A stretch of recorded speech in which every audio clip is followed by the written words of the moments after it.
வணக்கம் நேயர்களே, வெற்றி பாதையில நிகழ்ச்சியில் உங்களை சந்திக்கிறதுல மிக்க மகிழ்ச்சி. ஒவ்வொரு வாரமும் ஞாயிற்றுக்கிழமை தோறும் வெவ்வேறு துறை சார்ந்த நபர்களை சந்திச்சுட்டு இருக்கோம். அவங்க வாழ்க்கை எப்படி வெற்றிகரமான வாழ்க்கையா மாறி இருக்கு, அதுல இருந்து பயனுள்ள தகவல் நம்ம எப்படி எடுத்துக்கலான்றதை ரொம்பவே விரிவா பார்த்து தெரிஞ்சுட்டு இருக்கோம். அந்த வகையில் இன்னைக்கு நம்ம சந்திக்க போற நபரை பத்தி சொல்லணும்னா, பொதுவா அடுத்த கட்டம் என்ன நடக்க போகுது, நம்ம வாழ்க்கையில் நம்ம எடுக்கக்கூடிய முடிவு சரிப்பட்டு வருமா வராதா, இது எடுக்கலாமா வேண்டாமா அப்படின்னு சொல்லி கொஞ்சம் தடுமாறுற டைம்ல எல்லாம் பாத்தீங்கன்னா ஒரு ஜோதிடர் போய் சந்திப்போம்ப்பா, அவங்க ஏதாவது ஒரு ப்ரெடிக்ஷன் சொல்லுவாங்க, அதுபடி நம்ம அடுத்த கட்ட நகர்வை முடிவு பண்ணலான்ற ஒரு முடிவு எடுப்போம். அப்படிப்பட்ட ஒரு நபர் தான் இன்னைக்கு நம்ம நிகழ்ச்சியில் சந்திக்க போறோம். இன்னைக்கு நிறைய விஷயங்கள்ல அவங்களோட வாழ்க்கையை பற்றின விஷயங்களை நமக்காக பகிர்ந்ததுக்காக நம்ம கூட இணைஞ்சிருக்காரு ஏஎல்பி ஜோதிட நிலையத்திலிருந்து ஏஎல்பி சம்பத் அவர்கள் ஒரு நிகழ்ச்சிக்கு வரவேற்கலாம். வணக்கம் சார், எப்படி இருக்கீங்க? நலம். ஓகே சார், எடுத்தோன்னு உங்ககிட்ட கேட்கணும்னு நினைக்கக்கூடிய ஒரு முதல் கேள்வி என்னவா இருக்குன்னா, பொதுவாக ஒரு ஜோதிடரை சந்திக்கிறோம்னா அவங்களுக்கு ஒரு வயது இருக்கும், இவ்வளவு வருட காலங்களோட அனுபவத்திலேருந்து நான் இந்த விஷயத்தை கற்றுக்கிட்டேன், இதனால் நான் இது ஒரு கட்டத்துக்கு வந்திருக்கேன்னு சொல்லுவாங்க. நீங்கள் இளம் வயதிலே ஜோதிடத்துறையை தேர்ந்தெடுத்திருக்கீங்க, அதுக்கான காரணம் என்ன சார்? இளம் வயதில் நான் இந்த துறையுள்ள வந்த காரணம், நான் பள்ளி காலங்களிலிருந்தே நான் ஃபேமிலி வைஸ் நான் பட்ட கொஞ்சம் கஷ்டங்கள், அதுக்குண்டான தேடுதல், நிறைய ஜோதிடம், நிறைய ஜோதிட முறை, குறி சொல்கிற இடம், அமானுஷ்யம் நிறைந்த இடம், ஓலைச்சுவடி இப்படின்னு பல ஊர்களெலாம் சுற்றியிருக்கேன். ஒவ்வொரு இடத்துக்குமே பலன் வித்தியாசப்பட்டது. 6 மாதத்தில் சரியாயிடுவாங்க, 1 வருஷத்தில் சரியாயிடுவாங்க, அடுத்த வருஷம் சரியாயிடுவாங்க. ஸோ எதுவுமே எனக்கு கரெக்டாக நடக்கலை. அப்போ என்ன பண்ணேன்னா, பல லட்சம் செலவு பண்ணேன், விரக்தியின் உச்சத்தில் போனேன். கடைசியில் இதில் என்ன தான் இருக்குது, நம்மளே ஏன் ஜோதிடராக மாறக்கூடாதுன்னு ஒரு வெறித்தனமான ஒரு தேடலில் உள்ளே இறங்கினேன். அப்பயும் நிறைய ஜோதிட முறைகளை படித்து பார்த்தா அதுலேயும் கணக்கு முறைகள் எனக்கு சரியாக வரலை. கடைசியாக இந்த ஏஎல்பி ஜோதிட முறைன்னு ஒரு ஜோதிட முறையை கற்றுக்கிட்டு அதன் மூலிமா பலன் பார்க்கும்போது ரொம்ப துல்லியம். ஏன் இந்த பள்ளி காலங்கள்லேருந்தே என்னுடைய வாழ்க்கையில் இவ்வளோ பெரிய கஷ்டங்கள் நான் சந்தித்தேன் அப்படின்றது முதற்கொண்டு அந்த ஏஎல்பி லக்னம் எனக்கு சுட்டி காட்டியது. அதனால் நான் தொடர்ந்து அதில் பயணிக்கிறேன். ஓகே, நீங்கள் சுய ஆலோசனை, சுய முயற்சிகள் நிறைய எடுத்திருக்கேன்னு சொல்லியிருக்கீங்க சார். இந்த ஜோதிடராக ஆகிறதுக்கு முன்னாடி என்ன துறையில் நீங்கள் இருந்தீங்க? நான் கிட்டத்தட்ட ஒரு 10 வருஷமாக பேருந்து ஓட்டுநராக இருந்தேன். Okay. KPN, Parveen, PRM transport இந்தமாரி துறையில் ஆம்னி பேருந்துகளும் கம்பெனி பஸ்ஸும் ஓட்டிகிட்டு இருந்தேன். எனக்கு நாலேஜ் ஃபுல்லாகவே பார்த்தீங்கன்னா, டிரான்ஸ்போர்ட்டில் நீங்கள் என்ன கேட்டாலும் சொல்லுவேன். டயர் 920 சைஸ் டயர் இருக்குது, 1020 சைஸ் டயர் இருக்குது. சென்னையில் ஓடுற கம்பெனி பஸ்ஸெல்லாம் 5.5லேருந்து 6 மைலேஜ் கேட்பாங்க. ஸோ ஆம்னி பஸ்ஸெல்லாம் 3.5லேருந்து 4 மைலேஜ் தரும். ஏசி எவ்வளோ வைக்கணும், கோயம்பேட்டில் எத்தனை மணிக்கு பஸ் எடுக்கணும், ரெட் பஸ்ஸில் எத்தனை மணிக்கு சார்ட்டு க்ளோஸ் பண்ணுவாங்க, இதெல்லாம் தான் எனக்கு தெரியும். ஓகே. ஆனால் இன்றைக்கி நான் இவ்வளோ பெரிய வெற்றி சாதனையை புரிஞ்சிருக்கேன், ஜோதிடத்தில் இவ்வளோ பெரிய அச்சீவ்மெண்ட் அடைஞ்சிருக்கேன்னா அதுக்கு காரணம் இந்த அட்சய லக்ன பద్ధதி என்ன சொல்லக்கூடிய ஏஎல்பி மெத்தடு தான். வேதாரண்ய மாவட்டம் தென்னடார் அப்படின்னு ஒரு ஊரில் ஐயா வாக்கு யோகி பொதுவுடை மூர்த்தி சார்னு ஒருத்தர் என்ன பண்ணியிருக்காரு, அவரும் தீவிரமான தேடுதல், தீவிரமான ரிசர்ச் மூலயமா கிட்டத்தட்ட ஒரு 15 வருடங்கள் ஒரு ஜோதிடத்தை ஆராய்ச்சி செஞ்சுருக்கார். செய்து அவர் என்ன பண்ணுறாருன்னா, இந்த முறையை வெளியே கொண்டு வரார். அவர் வெளியே கொண்டு வரத்துக்கும் என்னுடைய தேடலுக்கும் கரெக்டாக மேட்ச் ஆச்சு. அப்போது நான் அவரை என்ன பண்ணுறேன், ஒரு யூடியூப் பார்க்குறேன், இந்த மாதிரி அட்சய லக்ன பద్ధதி 15 நாள் வகுப்பு அப்படின்னு போடுறாங்க. நானும் அந்த 15 நாள் வகுப்பில் போய் கலந்துக்கிறேன். ஆக்சுவலி நான் ஒரு 6-7 வருஷமாக ஜோதிடம் படிச்சுக்கிட்டு தேடிக்கிட்டு ஜோதிடத்தை ரிசர்ச் பண்ணிக்கிட்டு வருவேன். இத்தனை 6-7 வருஷத்தில் கிடைக்காத விடைகள் எனக்கு 15 நாளில் கிடைக்க ஆரம்பிச்சிருச்சு. 15 நாளில் ரொம்ப ஸ்ட்ராங்காகிட்டேன். ஜோதிடம்னா இப்படி தான் பார்க்கணும், கணக்குனா இதுதான் கணக்கு, என்ன கேள்வி கேட்டால் எப்படி ஆன்சர் சொல்லணும் அப்படின்றத ரொம்ப தெளிவாக எனக்கு 15 நாளில் சொல்லி கொடுத்துட்டார். ஆக்சுவலி ஒரு கிராமத்தில், குட்கிராமம், தென்னடார் என்பது மிகப்பெரிய ஒரு குட்கிராமம். அந்த ஊரில் டவர் கூட அவ்வளோ கிடைக்காது. அந்த ஊரில் பிறந்து ஒரு ஜோதிடத்துறையில் உலக சாதனை படைத்து இன்றைக்கி அவரை பார்க்க கூட முடியல யாராலையும். இப்போ நாங்களாம் ஒரு ஸ்டூடெண்ட்டாக இருந்தால் கூட அவர்கிட்ட பேசக்கூட நேரம் இல்லை, அவ்வளோ பிஸியாக இருக்கார். அவ்வளோ பெரிய அச்சீவ் பண்ணியிருக்காருன்னா, அந்த ஜோதிடத்தில் அவ்வளோ ஒரு தேடுதலும் அவ்வளோ ஒரு ஆழமான ஒரு டீப்பான ஒரு கணக்கும் அவர் கண்டுபிடிச்சிருக்காரு. அவருடைய மாணவனாக இருக்கிறதுனால நாங்களும் அவரை பின்பற்றி செல்கிறோம். எங்களுடைய கணக்கு முறைகளும் அப்படி தான். நாங்கள் பொதுவாக இந்த ராசி பலன், சனி இங்கே இருந்தால் இப்படி, 10ல் ராகு இருந்தால் தொழில், ரிஷபராசினா அப்படி தான் இருப்பாங்க, கன்னிராசினா அப்படி தான் இருப்பாங்கன்னு சொல்லாமல் வயதுக்கேற்றாற்போல் நாங்கள் அவர்களுக்கு பலன் சொல்வதால் இந்த முறையில் மிகப்பெரிய ஒரு அக்யூரஸியான ஒரு பலன் கிடைக்கிறது. Okay sir. நீங்கள் சொல்லும் போதே சொன்னீங்க பல ரிசர்ச் பண்ணியிருக்கேன், பல இடங்களுக்கு போயிருக்கேன், குறி சொல்லும் முறையை பற்றி சொல்லியிருக்கீங்க, அமானுஷ முறைகள், இது மாதிரி நிறைய விஷயங்களை நீங்கள் ரிசர்ச் பண்ணியிருக்கீங்க. ஆனால் 15 நாட்களில் எனக்கு ஒரு தெளிவு கிடைச்சிருக்குன்னு சொல்லும் போது மற்ற ஜோதிடம் பார்க்கக்கூடிய முறைக்கும் இந்த முறைக்கும் இருக்கக்கூடிய வேறுபாடுன்னா எதோட அடிப்படையில்? பிகாஸ் பொதுவாக நாங்களாம் ஒரு குரு பயிற்சி வருது, சனி பயிற்சி வருதுன்னா ஒரு உற்சாகம் வரும், நமக்கு எப்படி இருக்குன்னு தெரிஞ்சுக்கணும் அப்படின்றது வந்துட்டு குழந்தையிலேருந்து பெரியவங்க வரைக்கும் எல்லாருக்கும் ஒரு உற்சாகம் வரும்னு சொல்லலாம். தினப்பலன் கேலண்டரை கிழிக்கும் போதே இன்னைக்கு ஓகே நல்ல பலன் போட்டிருக்காங்க அப்படின்ற ஒரு உற்சாகம் எங்களுக்குள்ள வரும். இது அடிப்படை எல்லா மனிதர்களுமே இருக்கக்கூடியது. அதுலேருந்து எப்படி வேறுபடுது உங்களோட ஜோதிடம்?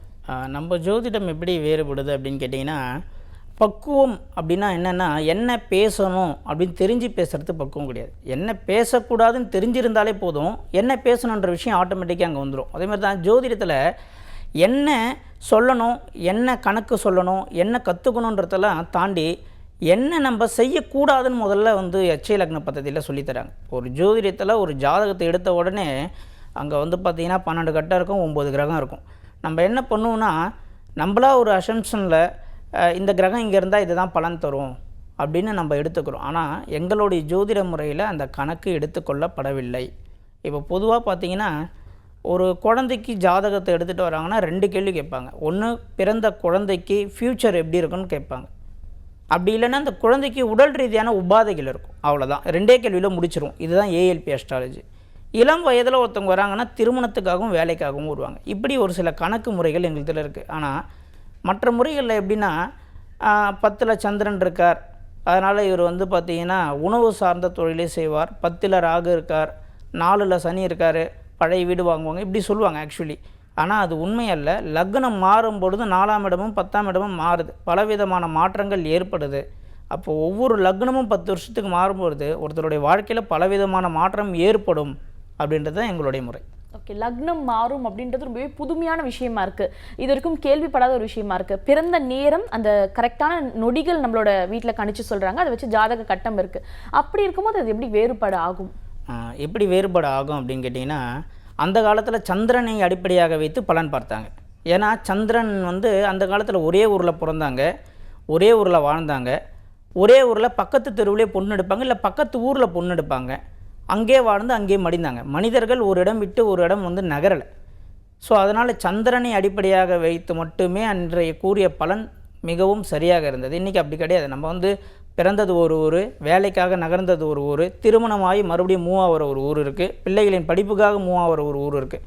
ஸோ இன்றைக்கி நம்ம சந்திரனை வைத்து சொல்லக்கூடிய பலன் துல்லியமாக இருக்குமான்னு கேட்டிங்கன்னா கண்டிப்பாக இருக்காது. அப்போது வளரும் லக்னம் அட்சய லக்ன பദ്ധதியை வைத்து உங்கள் ஏஎல்பி லக்னத்தை வைத்து சொல்லக்கூடிய பலன் மிகவும் துல்லியமாக இருக்கும் அப்படின்றது தான் எங்களுடைய கருத்து. பொதுவாக ஒரு ஜாதகம், ஒரு ஜாதக கட்டம், நீங்கள் சொன்ன மாதிரி ஒரு குழந்தையோட ஃபியூச்சர் எப்படி இருக்குன்னா சிறு வயதிலே சொல்லிடுவாங்க, இந்த குழந்தை டாக்டர் ஆக போகிறாங்க, ரொம்ப சக்ஸஸ்ஃபுல்லான ஜாதகம், மிகப்பெரிய ஆளுமை உள்ள ஜாதகம்னு சொல்லுவாங்க. ஆனால் நீங்கள் சொல்கிறத வச்சு பார்க்கும்போது இதுதான் சக்ஸஸ்ஃபுல்லான ஒரு ஜாதகம் அப்படின்றது கணிக்கவே முடியாது. வாழ்க்கை மாறிக்கிட்டே இருக்கு, எல்லாரோட வாழ்க்கையும் மாறதான் செய்யுது. ஆனால் இது எப்படி, எந்த அடிப்படையில் நீங்கள் எப்படி இதில் ஒரு துல்லியம் இருக்குன்றது நீங்கள் எந்த கட்டத்தில் தெரிஞ்சுக்கிட்டீங்க? என்னுடைய ஜாதகத்தை பார்த்த ஒருவர், நான் பெயர் சொல்ல விரும்பல, என்னுடைய ஜாதகத்தை பார்த்த ஒருவர், லக்னத்துக்கு 12லே புதன் மறைந்து விட்டார், நிச்சயமாக உனக்கு ஜோதிடம் வராதுன்னு சொல்லிட்டார். இன்னொரு ஜோதிடர் 2013 ஒருத்தர் சொல்கிறார், மறைந்த புதன் நிறைந்த பலனை தருவார், நீங்கள் ஜோதிடம் படிக்கலாம் ஆனால் ஜோதிடராக வலம் வர முடியாதுன்னு சொன்னார். ஆனால் இது ரெண்டுமே எனக்கு நடக்கலை. இது ரெண்டுமே மாறி தான் நடந்தது. அதேமாதிரி இப்போ நம்ம தொழிலை ஃபிக்ஸ் பண்ணுறோம் அப்படின்னா, இப்போ இந்த ஜாதகர் ஓட்டுநராக தான் இருப்பார் என்றால் நான் ஓட்டுநராகவே வாழ்நாள் ஃபுல்லாக இருந்திருக்கணும். என் லைஃப் மாறிடுச்சுல்ல. இப்போ இந்த மாற்றம் எப்படி நிகழுது? இப்போ ஒருத்தவங்க கடைசி வரைக்கும் இந்த துறையிலே தான் இருப்பாங்க அப்படின்னு சொல்கிறதுக்கும், இந்தந்த காலகட்டத்தில் இந்த மாதிரி மாறுவாங்கன்னு சொல்கிறதுக்கும் நிறைய வித்தியாசம் இருக்குது. இப்போது உதாரணமாக எடுத்துக்கிட்டிங்கன்னா, ஸ்கூல் ஃபஸ்ட் எடுத்த ஒரு மாணவர் 10ஆவதில் +2ல் ஃபெயில் ஆகிறார். ஸ்கூல் ஃபஸ்ட் எடுத்த மாணவர் ஒருத்தர் 10ஆவதில் ஃபெயில் ஆகிறதும், ஸ்கூலில் ஃபெயில் ஆகி பார்டர் மார்க்கில் பாஸ் ஆகி அட்டம்ப்டில் பாஸ் ஆகி காலேஜ் ஃபஸ்ட்டு வந்த ஸ்டூடெண்ட்டுமே இருக்காங்க. அப்போ படிப்பு ஸ்தானம் என சொல்லக்கூடிய இடம் நல்லா இருந்துச்சுன்னா அவங்க லைஃப் லாங் நல்லாவே படிக்கணும். ஏன் இந்த ஸ்கூல் படிக்கும்போது நல்லா படிச்சிருக்காங்க, காலேஜில் சரியாக படிக்கலை, காலேஜில் நல்லா படிச்சிருக்காங்க, ஸ்கூலில் படிக்கலை? இப்போ நான் என்ன சொல்ல வரேன்னா, ஒரு ஸ்தானம் அவங்களுக்கு நல்லா இருக்குது, அந்த ஸ்தானம் நல்லா இருக்குது அப்படின்னா, உதாரணத்துக்கு இப்போ ஒருத்தருக்கு கணவன் ஸ்தானம் நல்லா இருக்குன்னா, ஒரு பெண்ணுக்கு லைஃப் லாங் அவங்க கணவன் கூட நல்லாவே இருந்திருக்காங்கன்னு கணக்கெடுத்து பார்த்திங்கன்னா அப்படி யாரும் வாழலை. அப்போது கல்யாணம் பண்ணி சில பேர் 10 வருஷம் கஷ்டப்பட்டுருப்பாங்க. அதுக்கப்புறம் அவங்களுக்கும் அவங்க கணவருக்கும் நல்ல மியூச்சுவல் அண்டர்ஸ்டாண்டிங் கிடச்சிருக்கும். ஸ்டார்டிங்கில் வந்து பார்த்திங்கன்னா ரொம்ப சந்தோஷமாக இருந்திருப்பாங்க. ஆஃப்டர் 10 இயர்ஸ் கழிச்சு கஷ்டப்பட்டுருப்பாங்க. அப்போது இந்த லக்னம் மாறும்பொழுது எல்லாமே மாற்றத்துக்கு உட்பட்டது அப்படின்றது தான் என்னுடைய கருத்து. இப்போது நீங்கள் ஸ்கூல் படிக்கும்பொழுது உங்களுக்கு சாக்லேட் மேலே ஆசை இருந்திருக்கும். கொஞ்சம் வளரும்போது சைக்கிள் வேணும்னு ஒரு ஆசை இருந்திருக்கும். அதுக்கப்புறம் கொஞ்சம் வளரும்போது பசங்களுக்கு காலேஜுக்கு நான் கேடிஎம் பைக்கில் இருந்தால் தான் நான் காலேஜுக்கு போவேன் அப்படின்னு ஒரு அடம்பிடிப்பாங்க. அதையும் மீறி போகும்போது வேலை வேணும் அப்படின்னு ஒரு நல்ல கம்பெனியில் நல்ல சேலரியில். இப்போது வயது வளர வளர அவங்களுடைய எண்ணங்களும் தேவைகளும் மாறுது இல்லையா? இதுதான் நாங்கள் வந்து அட்சய லக்ன பദ്ധதியில் உங்கள் வயசு வளரும்போது உங்களுடைய எண்ணங்களும் மாறிடும். இப்போ ஒருத்தருக்கு 28 29 வயசில் சாக்லேட் மேலே ஆசைப்படுவாரா? கிடையாது. சின்ன சைக்கிள் மேலே ஆசைப்படுவாரா? கிடையாது. அவருக்கு என்ன, நல்ல மனைவி அமையணும், நல்ல வேலையும் இருக்கணும், இதுதான் எதிர்பார்ப்பாங்க. சின்ன குழந்தை வந்து எனக்கு கவர்மெண்ட் வேலை வேணும்னு ஆசைப்படுமா? கிடையாது. அப்போ அந்த வயசுக்கு ஏற்ற மாதிரி தான் அவங்களுடைய எண்ண ஓட்டங்கள் இருக்கும். அந்த எண்ண ஓட்டங்களை தான் கணிப்பது ஏஎல்பி லக்னம். இந்த வயசில் இந்த ஜாதகர் எதை தேடிக்கொண்டிருக்கிறார், இவருக்கு அது கிடைக்குமா கிடைக்காதா, இதுதான். இது மட்டும்தான் ஜோதிடம். இதை விட்டுட்டு நம்ம வந்து நிறைய விஷயங்களை, தேவையில்லாத விஷயங்களை நிறைய போட்டு கன்ஃபியூஸ் பண்ணிகிட்ருக்கோம். இந்த ராசிக்கு வந்து இப்படி இருக்கும், ரிஷப ராசிக்காரர்கள் இப்படி இருப்பாங்க, ரிஷப ராசிக்காரர்கள் இப்படி இருப்பாங்கன்னா அவங்க லைஃப் லாங் அப்படியே இருப்பாங்கன்னா இருக்க மாட்டேன். எவ்ரி 10 இயர்ஸுக்கு லக்னம் மாற மாற நிறைய மாற்றங்கள் அடையும். ஒரு வீட்டில் பார்த்திங்கன்னா பொறுப்பில்லாத ஒரு நபர், லேட்டாக எழுந்துப்பார், வேலைக்கு போக மாட்டார், இவெல்லாம் எங்கே உருப்பட போகிறான்னு சொன்ன ஒரு பையன் ஒரு குறிப்பிட்ட காலம் லக்னம் மாறும்போது 10ஆம் அதிபதி நல்லா இருப்பார், டக்குன்னு பார்த்திங்கன்னா நல்ல வேலை கிடைக்கும், நல்ல பொசிஷனில் இருப்பார், குடும்பத்தையே அவர் தான் மேனேஜ் பண்ணுவார். இன்றைக்கும் அந்த மாதிரி நிறைய இளைஞர்கள் லைஃப்பில் மாறியிருக்காங்க. அப்போ இதுக்கெல்லாம் காரணம் என்ன?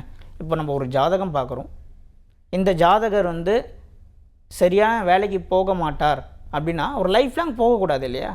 ஆனால் திடீர்னு ஒரு மாற்றம் ஏற்பட்டு அவர் வாழ்க்கையில் மிகப்பெரிய உச்சத்துக்கு போகிறார். அப்போ இந்த மாற்றம் எங்கே நடக்குதுன்னா லக்னம் மாறுறதுனால அந்த 10ஆம் இடம் மாறி அவர் வாழ்க்கையில் மாற்றத்தை ஏற்படுத்துது. ஓகே, பொதுவாக இது மாதிரி மாற்றம் ஏற்படும் போது திசைகளில் மாற்றம், இப்போ குரு திசை வரப்போகுது, ராகு திசை முடிய போகுது, திசைகளில் ஏற்படக்கூடிய மாற்றங்கள் வச்சு தான் அடிப்படையாக சொல்லக்கூடியது நாங்கள் கேள்விப்பட்டிருக்கோம். பொதுவாக வீட்டில் அம்மாங்க சொல்லுவாங்க, கொஞ்சம் சோம்பேறியாக இருக்கக்கூடிய பசங்க, முன்னேறக்கூடாத பசங்கள்லாம் சொல்லுவாங்க, படங்களில் கூட சொல்லுவாங்க ஆடி போய் ஆடி வந்தால் டாப்பாக வந்துருவாங்கன்னு சொல்லிட்டு, அது மாதிரி தான் சொல்லுவாங்க சார். அதோட அடிப்படை தானே இந்த மாற்றங்கள் ஏற்படுறதும்? இல்லை, தசா மாற்றம்ன்றது வேறு. ஒருத்தவங்க என்ன ராசியில் பிறந்திருக்காங்களோ அந்த ராசியிலேருந்து அடுத்த தசை அப்படியே தொடர்ந்து வரும்.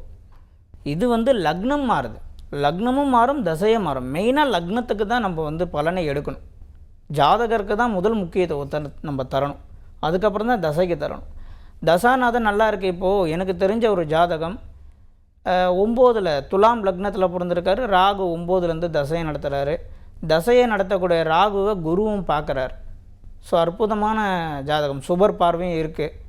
ஜாதகருக்கு 9ஆம் இடத்துலேருந்து ஒரு கிரகம் தசையை நடத்துது. ஆனால் ஜாதகர் நல்லா இல்லை, ரொம்ப விரக்தியின் உச்சத்தில் இருக்கார். காரணம்னா ஏஎல்பி லக்னத்துக்கு அந்த தசையை நடத்தக்கூடிய ராகு வந்து பார்த்திங்கன்னா உங்களுக்கு 6ஆம் இடத்துல போய் மாட்டிக்கிட்டார். ஜாதகருக்கு தசையை நடத்தக்கூடிய ராகு ஏஎல்பி லக்னத்துக்கு 6. அப்போ ஜாதகர் என்ன ஆகிறார் அப்படின்னு கேட்டிங்கன்னா மிகப்பெரிய வம்பு வழக்கில் போய் மாட்டிக்கிறார். இன்னொரு ஜாதகம் இப்போ ரீசெண்டாக பார்த்த ஒரு ஜாதகம், ஜாதகர் பிறந்தது விருச்சக லக்னம், ஜாதகருக்கு ராகு நிற்கும் ஸ்தானம் கன்னியில் ராகு. 11ஆம் இடத்திலே ஒரு கிரகம் நின்று தசையை நடத்தினால் மிகப்பெரிய லாபம் அதிர்ஷ்டம் சொல்லுவாங்க. 11ஆம் இடத்துல எந்த கிரகம், கெட்ட கிரகமே நின்னாலும் பாவிகளே நின்னாலும் அது தீங்கு செய்யாதுன்னு சொல்லுவாங்க. ஜாதகருக்கு பிறந்தது விருச்சக லக்னம், தசையை நடத்தக்கூடிய ராகு 11ஆம் இடத்தில் இருந்தாலும் இன்றைய லக்னம் கும்ப லக்னம், 8ஆம் இடத்தில் ராகு. இந்த 8ஆம் இடத்து ராகு என்ன பண்ணுதுன்னா ஜாதகருக்கு விபத்தை கொடுத்து செய்யும் தொழிலை முடக்கி ஹீரோ மாரி இருந்தவரை ஜீரோவாக்கி வாழ்க்கையில் ஒரு இருண்டு போன சூன்ய வாழ்க்கையை மாற்றுது. இப்போ 11ஆம் இடத்தில் இருந்த ராகு வெற்றியை கொடுக்கல. ஏன்? லக்னத்தை மாற்றி வைக்கும்போது எல்லாமே மாறிடும். ஓகே, எந்த அடிப்படையில் இந்த லக்னம் மாறுது? 10 ஆண்டுகள் நீங்கள் சொல்லியிருக்கீங்க, ஆனால் எந்த அடிப்படையில் லக்னம் மாறுது? ஒருத்தவங்களுக்கு ஆயுட்காலம் வந்து 120 வயசு. இந்த 120 வயசு எப்படி கணக்கு கொள்கிறாங்கன்னா முதல்ல ஒரு லக்னத்துக்கும் 10 வயசுன்னு கொடுத்துட்றோம். மொத்தம் 12 கட்டம். இந்த 12 கட்டத்துக்கு 120 வயசை கணக்கு கால்குலேட் பண்ணி கொடுக்குறோம். இதில் உள்ளே வரக்கூடிய 9 நட்சத்திர பாதங்களுக்கும் கணக்கு எடுத்திங்கன்னா ஒரு வருஷம் 1 மாதம் 10 நாள் ஒரு லக்னம் வளரும். ஒரு லக்ன புள்ளியிலேருந்து இன்னொரு லக்ன புள்ளி மாறும். உதாரணமாக அஸ்வினி 1ல் ஒரு குழந்தை ஜனிக்குதுன்னா அந்த குழந்தை 1 வயசு 1 மாதம் 10 நாள் வரைக்கும் அஸ்வினி 1லேருந்து அஸ்வினி 2க்கு மாறும்பொழுது 1 வயசு 1 மாதம் 10 நாள் முடிஞ்சிருக்கும். ஸோ இந்த கணக்கை வைத்து தான் நம்ம வந்து அந்த கால்குலேஷனை ஒரு வாக்கு யோகி புது உடைமூர்த்தி சார் துல்லியமான ஒரு கணக்கை கொடுத்துருக்காரு. ஓகே, அந்த அடிப்படையில் தான் லக்னங்கள் மாறுது அப்படின்ற, லக்னம் வளருது அப்படின்ற மாதிரி நீங்க சொல்லியிருக்கீங்க. அந்த லக்னம் மாறுறது இது மேல இருக்கக்கூடிய நம்பகத்தன்மை பார்க்குறவங்களுக்கு எப்படி இருக்குன்னா, இது இருக்கும் நம்ம கேள்விப்பட்டது கிடையாதுன்னு சொல்லுவாங்க. அதே போல முதல் முறை நீங்க கேள்விப்படும் போதும் இதே சந்தேகம் உங்களுக்கு இருக்கும். எதை வச்சு இது நிச்சயம் அப்படின்ற ஒரு துல்லிய தன்மை உங்களுக்கு தோணுது? உங்களோட சொந்த ஜாதகத்தை வச்சு நீங்க ரிசர்ச் பண்ணீங்களா? எனக்கு வந்து எங்கள் கிளாஸ் வந்து எப்போவுமே ஏஎல்பி அஸ்ட்ராலஜி கிளாஸ் இன்றைக்கும் விடியற்காலில் 4:30 to 6:30 மணி வரைக்கும் கிளாஸ் போகும். விடியற்காலில் 4:30 to 6:30 கிளாஸ் நடக்கும். அந்த கிளாஸில் ஒரு நாள் என்னுடைய ஜாதகத்தை ஜென்ரேட் பண்ணேன். என்னுடைய ஜாதகத்துக்கு போட்டு பலன் சொல்கிறோம். அப்போது அவர் பொது உடைமூர்த்தி சார் என்ன சொல்கிறாருன்னா, நான் கேட்குறேன் சார், நான் ஒரு முக்கியமான ஒரு வேலைக்காக பணம் கட்டுறேன் அப்படின்னு சொல்லும்போது, கட்ட வேணாம், இந்த வேலை உனக்கு கிடைக்காது அப்படின்னாரு. இல்லை சார், அந்த பணத்தை நான் கொடுக்குற ஆள் ரொம்ப தெரிஞ்சவங்க, ரொம்ப வருஷம் பழக்கன்றேன். இல்லை எத்தனை வருஷம் பழக்கமாக இருந்தாலும் இந்த பணம் கிடைக்காதுன்னு சொன்னார். ஸோ அவர் பேச்சை மீறி அந்த பணம் கட்டணும். எனக்கு அந்த பணமும் வரல, அவரும் ஆல் எஸ்கேப் பண்ணார். ஆனால் இந்த பணம் கட்டுவதற்கு முன்னாடி நான் மற்ற முறைகள்லையும் செக் பண்ணி பார்க்கும்போது தாராளமாக கட்டலாம். பாரம்பரியம் அடிப்படையில் என்னுடைய லக்னத்துக்கு நடக்கக்கூடிய தசாவும் நீங்கள் சொன்ன அந்த தசை அடிப்படையில் பார்க்கும்போது நல்லா இருந்துச்சு. ஸோ இப்போ தான் நம்ம கிளாஸ் கற்றுக்க உள்ளே வந்திருக்கோம். ஸோ அதனால் இவங்க சொல்கிறது எனக்கு வந்து ரொம்ப ஏற்றுக்கக்கூடிய தன்மையாக இல்லைன்ட்டு பணத்தை கட்டிட்டேன். அவர் சொன்ன டேட்டு சொன்ன டைமிங்கில் அந்த நபர் எஸ்கேப். அன்னையிலேருந்து எனக்கு ஈர்ப்பு அதிகமாகச்சு அது மேலே. அதுக்கப்புறம் அந்த 15 நாள் வகுப்பு முடிச்சுட்டு வெளியே போய் நான் ப்ரொஃபஷ்னல் அஸ்ட்ராலஜராக மாறி நான் பார்த்த ஜாதகங்களில் பல மிராக்கள். எப்படி சாத்தியம், எப்படி நீங்கள் சொல்கிறீங்க, எப்படி எங்கள் வீட்டில் நடந்த நிகழ்வுகள் உங்களுக்கு எப்படி தெரியும் அப்படின்ட்டு நிறைய பேர் கேட்கும்பொழுது எனக்கு இதில் இருக்க துல்லியத்தன்மை என்னை மீண்டும் மீண்டும் என்னை தூண்டி மிக ட்ராவல் பண்ண வைக்கும். ஓகே, சுய ஆலோசனை பண்ணும்போது நல்ல ஒரு தீர்வு உங்களுக்கு கிடைச்சிருக்கு. நம்மளுக்கு தேவை என்னென்னா நம்மளுடைய வாடிக்கையாளருடைய வெற்றி தான். இப்போ நான் ஸ்விம்மிங் ஃபூல் வைக்கணும் அப்படின்னா நான் எனக்கு முதல்ல நீச்சல் தெரிஞ்சிருக்கணும். நான் டிரைவிங் ஸ்கூல் வைக்கணும்னா எனக்கு டிரைவிங் தெரிஞ்சிருக்கணும். நான் ஜிம் வைக்கிறேன்னா நான் முதல்ல மாஸ்டராக இருக்கணும். நான் எந்த துறையை சூஸ் பண்ணுறேனோ அந்த துறையை பற்றி எனக்கு தெரியாமல் நான் உள்ளே இறங்கிட்டேன் அப்படின்னா கண்டிப்பாக அந்த துறையில் என்றைக்கு இருந்தாலும் வீழ்ச்சி. ஒருத்தர் ஹோட்டல் வைக்கிறாரு, சர்வராக இருந்து அவர் ஓனராகி ஹோட்டல் வைக்கிறதுக்கும் என்கிட்ட பணம் இருக்குது நான் இன்வெஸ்ட் பண்ண போகிறேன்னு ஹோட்டல் வைக்கிறவருக்கும் 2 பேருக்கும் வித்தியாசம் இருக்குது. சர்வராக இருந்து ஹோட்டல் வைக்கிறவருக்கு என்றைக்கு ஓடும் ஓடாது, என்றைக்கு எவ்வளோ கிலோ ரைஸ் போடணும் போடக்கூடாதுன்னு தெரிஞ்சிருக்கும். ஆனால் பணம் இருக்குதுன்னு இன்வெஸ்ட் பண்ணுறவர் தனக்கு கீழே இருக்கிறவர் தான் நம்பி ஆகணும். அந்த கீழே இருக்கிற நபர் உண்மையான நபராக இல்லாத பட்சத்தில் அந்த இன்வெஸ்ட் பண்ணவர் நிச்சயமாக லாஸ் ஆகிடுவார். ஸோ நான் ஒரு துறையில் இறங்குறேன்னா அந்த துறையை பற்றி முதல்ல எனக்கு தெரிஞ்சிருக்கணும். அப்படி எனக்கு முழுதாக 200% நம்பிக்கையை கொடுத்ததனால் இந்த ஏஎல்பி அஸ்ட்ராலஜியை நான் ப்ரொஃபஷ்னல் அஸ்ட்ராலஜராக மாறி நம்மளால் ஒருத்தரை சரியாக வழி நடத்த முடியும், துல்லியமாக நம்மளால் ஒருத்தவங்களுக்கு பலன் சொல்ல முடியும்னு ஒரு நம்பிக்கையை கொடுத்துருக்கு. அதன் அடிப்படையில் இந்த ஏஎல்பி அஸ்ட்ராலஜியை நான் ட்ராவல் பண்ணிட்டேன். பொதுவாக ஆஸ்ட்ராலஜி அப்படின்னு சொல்லிட்டு பார்க்கும்போது பிறந்த நேரம் தெரியணும், பிறந்த தேதி தெரியணும் அப்படின்றது அடிப்படையாக சொல்லுவாங்க. அது ரெண்டுமே தெரியாதவங்க, ஆனால் அவங்களுக்கு வயது மட்டும் நமக்கு தெரியும் அப்படின்ற போது இது துல்லியத்தன்மை தாராளமாக சொல்லலாம். தாராளமாக நீங்கள் வயதை வைத்து நாங்கள் பலன் சொல்லலாம். அந்த மாதிரி டேட் ஆஃப் பர்த் தெரியாதவங்க, டைம் தெரியாதவங்களுக்கு பிரசன்ன முறைன்னு ஒன்று வச்சுருக்கோம் ஏஎல்பியில். நீங்கள் சொன்னீங்கன்னா டக்குன்னு பிரசன்னம் போட்டு அந்த கேட்கக்கூடிய நேரத்துக்கு பிரசன்னம் என்ன பதில் சொல்லுதோ அதை சொல்லிவிடும். ஸோ இது வந்து டேட் ஆஃப் பர்த் டைம் இல்லாதவங்களுக்கும் ஒரு வழியை ஏற்படுத்தி வச்சுருக்காங்க ஏஎல்பியில். Okay fine sir. நீங்கள் ஒரு முனைவர், நிறைய ரிசர்ச் பண்ணியிருப்பீங்க. நீங்கள் ஆல்ரெடி சொல்லிட்டீங்க பல விதமான துறைகள், அதாவது ஜோதிடத்திலே பல விதமான துறைகள்னு சொல்லிட்டு ஒரு குறிப்பிட்ட ஜாதகம் வருது. அதை ட்ரெடிஷ்னல் மெத்தடில் எல்லாரும் அடிப்படையாக பார்க்கக்கூடிய மெத்தட்லையும் நீங்கள் பார்க்கக்கூடிய மெத்தட்லையும் கிராஸ் செக் பண்ணி நீங்கள் பார்த்து வித்தியாசங்களை பார்த்து அது மூலிமா பலன் சொல்லி எது கரெக்டாக வந்திருக்கு நீங்கள் தெரிஞ்சுருக்கீங்க. ஏஎல்பி தான். ஏஎல்பி தான். ட்ரெடிஷ்னலில் உபஜயத்தில் நின்ற ஒரு கிரகம் நல்லதை செய்யும் சொல்லுவாங்க. 11ஆம் இடத்தில் நின்ற கிரகம் நல்லதை செய்யும் சொல்லுவாங்க. ஸோ சுபருடைய பார்வை பட்டால் ஒரு கிரகம் தசையை நடத்தினால் நல்லது செய்யணும்னு நினைப்பாங்க. இது எதுவுமே நடக்கலை. அதுதான் இங்கே ஒரு ஆச்சரியம் எனக்கு. இது எதுவுமே நடக்கலை. ஒருத்தருக்கு 11ஆம் இடத்தில் ராகு இருந்து தசை நடத்தியும் கூட அந்த ஜாதகருக்கு விபத்து நடக்குது. கேட்டால் ராகுன்னு சொல்லிவிடுவாங்க. இது என்னென்னா ட்ரெடிஷ்னலில் ஒரு பெரிய விஷயம் என்னென்னா, நீங்கள் எப்படி போனாலும் அதுக்கு ஒரு ஆன்சர் சொல்லிடலாம். இப்போ 11ஆம் இடத்தில் நின்று ஒரு கிரகம் வந்து பாதிப்பை அடைய செய்யுது அப்படின்னா உடனே அது பாவ கிரகம்னு சொல்லிவிடுவாங்க. இல்லைனா அது வந்து பார்த்திங்கன்னா மாரகாதிபதி பாதகாதிபதி சாரத்தில் இருக்குன்னு சொல்லிவிடுவாங்க. ஸோ எதனா ஒரு வகையில் ஆன்சர் சொல்லிவிடுவாங்க. ஆனால் ஏஎல்பியில் அந்த மாதிரிலாம் கிடையாது. இந்த இதுதானா இதுதான், இப்படி தான் நடக்கும்னா இப்படி தான் நடக்கும். இந்த காலகட்டத்திலிருந்து இந்த காலகட்டர் வரைக்கும் இந்த ஜாதகர் கஷ்டப்படுவார்னா கஷ்டப்பட்டு தான் தீருவார். இந்த காலகட்டத்தில் வெளியே போவார்னா வெளியே போய் தான் தீருவார். இந்த மாதிரி துல்லியம் அப்படின்றது தான் இங்கே ஸ்பெஷலு. ஓகே சார், அடிப்படையாக ஒரு ஜாதகம் நாங்கள் கொடுக்குறோம், நாங்கள் பலன்கள் கேட்குறோன்னா கஷ்டம் இருக்குது நல்லா இருக்கும்ன்றதை தாண்டி அதற்கான பரிகார முறைகள் என்ன அப்படின்றத அடிப்படையாக தெரிஞ்சுக்கணும்.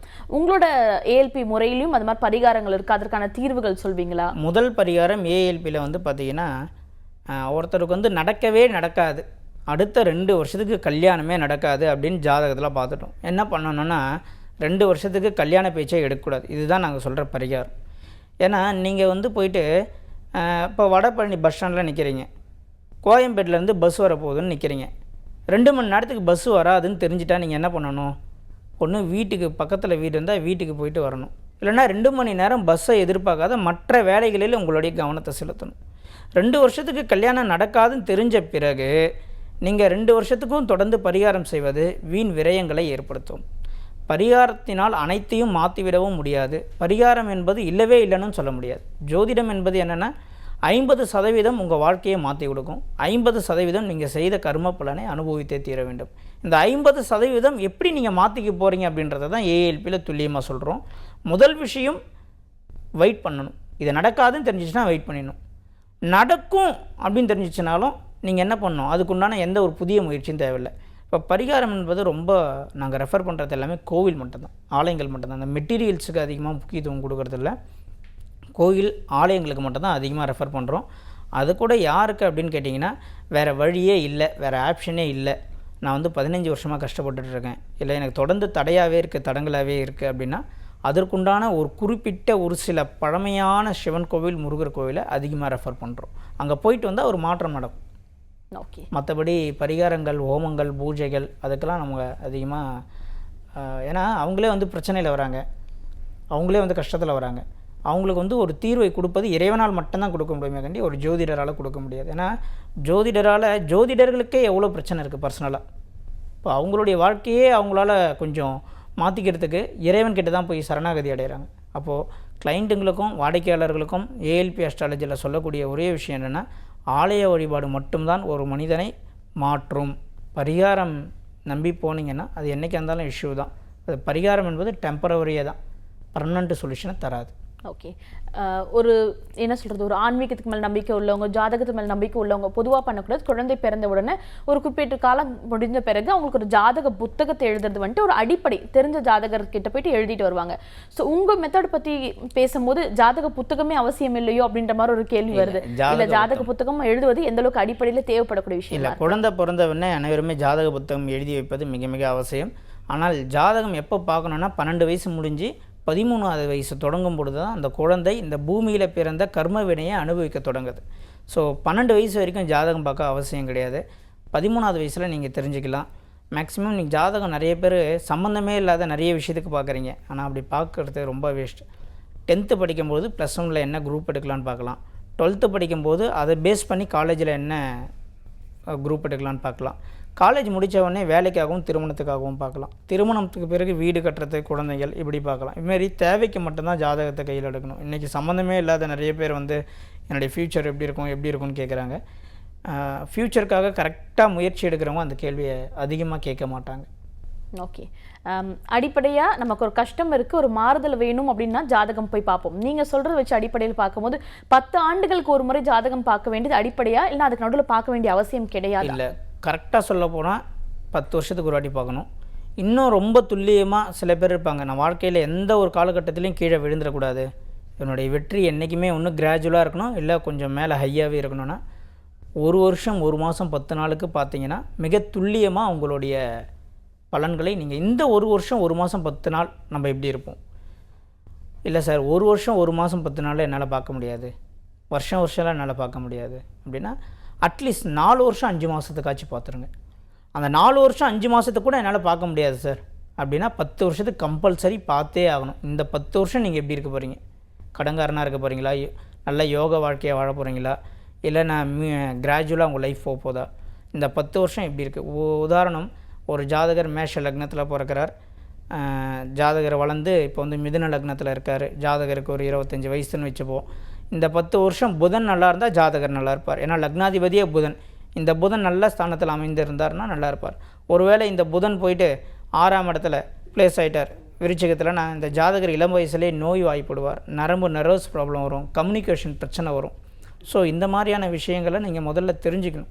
இந்த 10 வருஷம் ஜாதகர் என்ன பண்ண போகிறாருன்னு தெரிஞ்சுக்கிட்டால் தான் நீங்கள் அதன் அடிப்படையில் உங்கள் வாழ்க்கையை மாற்ற முடியும். ஓகே, இன்னைக்கு நிகழ்ச்சியில் உங்களோட வாழ்க்கை எப்படி மாறி இருக்குன்றத ஸ்டார்ட் பண்ணி ஜாதகத்தில் இவ்வளோ மாறுதல் இருக்கா, எங்களுக்கு தெரியாது இவ்வளோ விஷயம் இருக்கான்றதை பற்றி ரொம்பவே நிறைய விஷயங்கள் எங்ககிட்ட பகிர்ந்துக்கிட்டீங்க. உண்மையிலே ஒரு பயனுள்ள தகவலாக இருந்துச்சு சார். நன்றி. நன்றி. ஸோ இன்னைக்கு நிகழ்ச்சியில் ஜாதகத்தில் ஏற்படக்கூடிய மாற்றங்களை தாண்டி இவ்வளோ விஷயங்கள் ஜோதிடத்திலே மாற்றம் இருக்கான்னு நீங்கள் தெரிஞ்சுட்டு இருப்பீங்கன்னு நினைக்கிறேன். நிச்சயமாக இந்த பதிவு ஒரு நல்ல பதிவாக உங்களுக்கு அமைஞ்சிருக்கும்னு நினைக்கிறேன். நன்றி. இதே போல வேற ஒரு நல்ல நிகழ்ச்சியில் சந்திப்போம்.